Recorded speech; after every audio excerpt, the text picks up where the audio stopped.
সালটা ছিল 2022। আমি নবম শ্রেণীতে পড়ি। তখন আমার বয়স 15 বছর। আমার এক্সাম চলছিল। তখন এক্সাম দিয়ে বাসায় আসি, আর দিনটা ছিল মঙ্গলবার। বাড়িতে ঢুকতেই মা বলল, তোর ছোট খালার শ্বশুর মারা গেছে, চল যেয়ে দেখে আসি। কিন্তু আমি প্রথমে রাজি হইনি।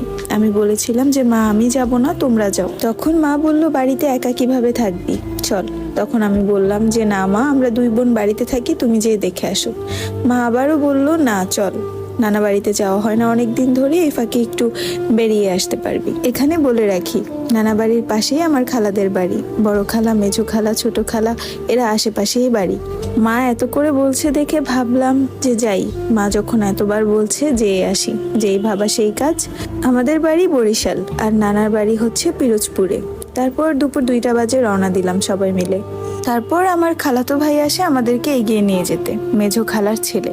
কিন্তু উনি ছোট খালার বাড়ির দিকে না যেয়ে যাচ্ছিল মেজো খালার বাড়িতে। অবাক হয়ে আমি মাকে জিজ্ঞেস করলাম, মা, আমরা ছোট আন্টির বাড়িতে যাব না, মেজো খালার বাড়িতে কেন যাচ্ছি? আমি আমার ছোট খালাকে আন্টি বলেই ডাকি। তখন পর্যন্ত বুঝতে পারছিলাম না যে আমার জীবনটা শেষ করে দেওয়ার জন্য সবাই মিলে আমাকে এখানে নিয়ে এসেছে। যাই হোক, তারপরে মেজো খালার বাড়িতে যাই। যে সবাইকে দেখে মোটামুটি ভালোই লাগলো, খালাতো ভাই বোন সবাইকে। সেখানে বড় খালাও ছিল। প্রথমে ঢুকেই আমি ফ্রেশ হতে চলে গেলাম।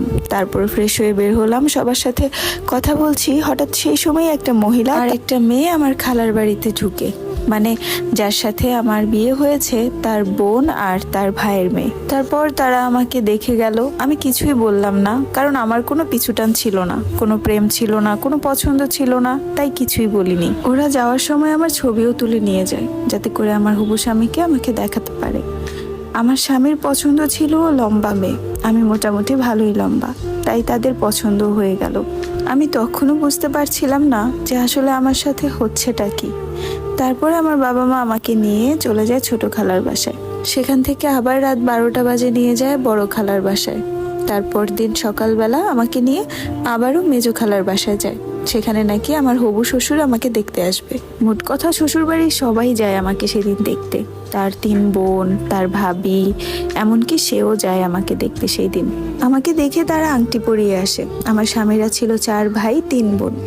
তার ভাইরা সবাই বিদেশে থাকে, আমার স্বামীও ইতালি থাকে। আমার গায়ের রং ছিল শ্যামলা। তারপর তারা সবাই আমাদের বাড়িতে যায়, মানে আমার বাবার বাড়িতে যায়। দেখে এসে পরে শুক্রবারে আমাদের কাবিন বিয়ে হয়।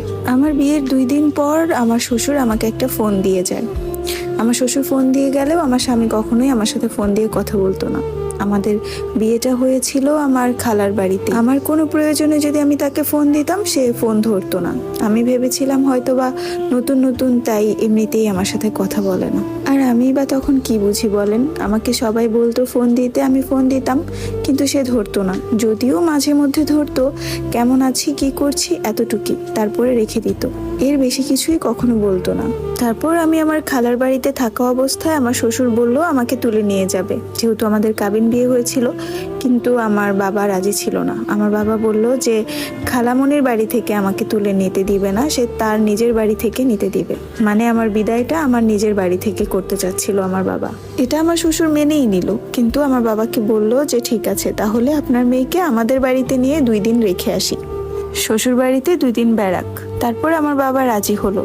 তারপর আমার যা আমাকে নিতে আসলো, সাথে আমার ননদও গিয়েছিল আমাকে আনতে। সেদিন আসার সময় অনেক কান্না পাচ্ছিল, আর মাকে বলতে ইচ্ছে করছিল যে মা, তোমার মেয়ে তোমার কাছে এতটাই বোঝা হয়ে গেছে যে আমাকে কিছু না জানিয়ে আমাকে পর করে দিলে, তাও আবার এত তাড়াতাড়ি। তারপর আমি আমার শ্বশুর বাড়িতে যাই, কিন্তু সমস্যার বিষয় হচ্ছে আমি একটু অসুস্থ ছিলাম। তাই আমার স্বামী আমার সামনে আসেনি, বা আমার কাছেও আসেনি সেই 2 দিন। অথচ সে আমার সাথে ভালোভাবে কথাও বলেনি, আমাকে নানানভাবে অপমান করতো। আমি বুঝতে পারিনি সে আমার সাথে কেন এরকম ব্যবহার করছে। আমি এমন, আমি তেমন, আমি দেখতে সুন্দর না, আরো অনেক কিছুই বলতো। আমার তখন নতুন অবস্থায় অনেক খারাপ লাগতো, অনেক কান্নাও পেতো যে নতুন একটা জীবনে পা রেখেছি, অথচ কত রকমের কত অপমান হতে হচ্ছে। আর যার হাত ধরে এ বাড়িতে এসেছি সেই অপমানকারী। যাই হোক, তারপরে 2 দিন থাকলাম শ্বশুর বাড়িতে। তারপর আমার বাবা এসে আমাকে নিয়ে যায় আমাদের বাড়িতে। আমি আমার বাবার বাড়িতে যাওয়ার 1 সপ্তাহ পরে আমাকে তুলে নিয়ে আসলো আমার শ্বশুর বাড়িতে। কিন্তু এই এক সপ্তাহের মধ্যে আমার স্বামী আমার সাথে প্রচুর রকমের খারাপ ব্যবহার করে। বলতে গেলে একটা কুকুরের সাথে যেরকম ব্যবহার করে ঠিক সেইভাবেই সে আমার সাথে ট্রিট করে। তারপরেও আমি তাকে কিছু বলিনি, শুধু কান্না করতাম। আমার বিয়ের সময় যখন অনুষ্ঠান হয় তখন আমাদের বাড়ির সবাই সাউন্ড বক্স আনছিল, গান বাজনা করবে, কারণ সবার মনে খুশি ছিল তাদের মেয়েকে বিয়ে দিচ্ছে। কিন্তু ওই সময়টাতেও আমার স্বামী আমার সাথে অনেক বাজে ব্যবহার করে, এত বাজে ব্যবহার করে। সে ওই সময় আমাকে বলে যে এখনো সময় আছে, তুই সম্পর্কটা শেষ করে দে।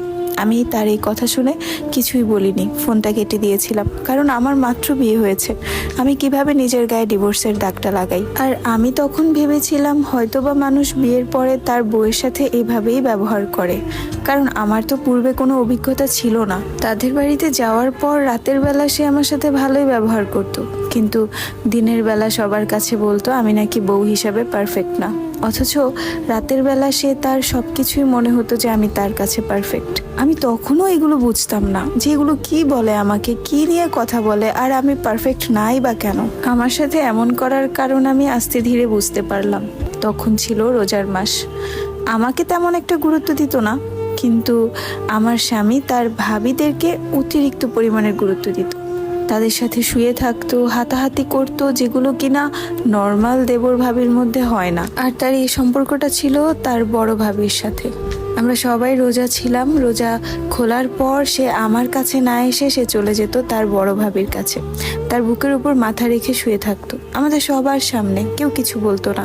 রাতের বেলা আমি একা একা রুমে শুয়ে থাকতাম, কিন্তু আমার স্বামী চলে যেত তার ভাবির কাছে। আর এই সমস্ত জিনিসের সাথে আমি অভ্যস্ত ছিলাম না, আমার কাছে অনেক খারাপ লাগতো, কিন্তু আমি তো নতুন বউ, আমি কাউকে কিছু বলতেও পারতাম না। গা ঘিন ঘিন করতো, একদম আমার খাওয়ার রুচি উঠে যেত, আমি একদম খাওয়া দাওয়া কমিয়ে দিই। হ্যালো, আসসালামু আলাইকুম এভরিওয়ান। আমার কণ্ঠে আপনারা যে স্টোরিটা শুনছেন সেই স্টোরিটার নাম হচ্ছে দেবর ভাবির অবৈধ সম্পর্ক। এটার আরেকটা পার্ট আসবে, এটা হচ্ছে প্রথম অংশ। আর যদি আপনাদের কাছে স্টোরিটা ভালো লেগে থাকে অবশ্যই শেয়ার করবেন এবং অন্যদেরকেও জানার সুযোগ করে দিবেন।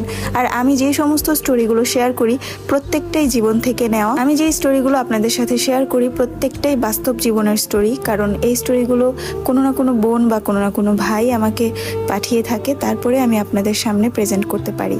স্টোরিটা ভালো লাগলে অবশ্যই শেয়ার করবেন। আল্লাহ হাফেজ।